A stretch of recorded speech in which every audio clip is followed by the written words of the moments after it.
ప్రజాభిప్రాయ సేకరణ పాలకవర్గ తీర్మానాలు పంచాయతీరాజ్ శాఖ నుండి వేరు చేసిన ఉత్తర్వులు ప్రభుత్వ గెజెట్ ముద్రణ గవర్నర్ ఆర్డినెన్స్ విడుదల జరిగిన ప్రక్రియతో కాకినాడలో విలీన గ్రామాల రికార్డులు కార్పొరేషన్ స్వాధీనం చేసుకోగా మెయింటెనెన్స్ పేరిట వెనక్కి తీసుకొచ్చిన దస్తాలను రాజ్యాంగ ప్రకారం కార్పొరేషన్కు అప్పగించే చర్యలు ప్రభుత్వం చేపట్టాలని పౌర సంఘం అధ్యక్షుడు దూసర్లపూడి రమణరాజు డిమాండ్ చేశారు.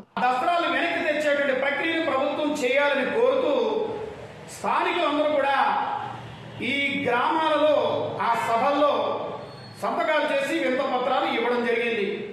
ఈ సందర్భంగా పౌర సంక్షేమ సంఘం ఒకే ఒక్క విషయాన్ని తెలియజేస్తా ఉంది. ఈ గ్రామాల్లో విలీనం కోసం మరలా పునర్విచారణగా గ్రామ సభలు నిర్వహించడం అనేటువంటిది రాజ్యాంగానికి పూర్తిగా వ్యతిరేకం.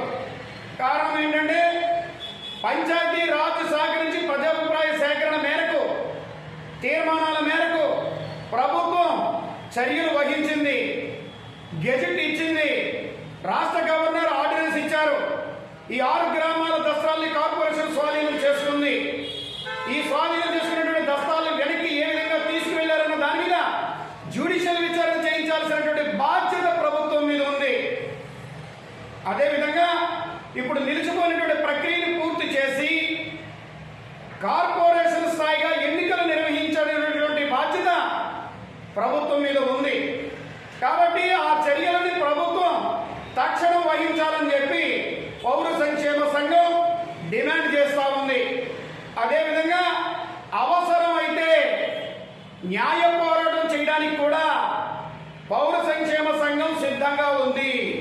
ఇందుకు ఇంప్లీడ్ పిటిషన్ వేసి 13 ఏళ్లుగా ఈ 6 గ్రామాలకి ఎన్నికలు ఎందుకు లేవు అనేటువంటి ఒకే ఒక్క అంశం మీద పౌర సంక్షేమ సంఘం న్యాయ పోరాటం చేయడానికి కూడా సంసిద్ధంగా ఉంది.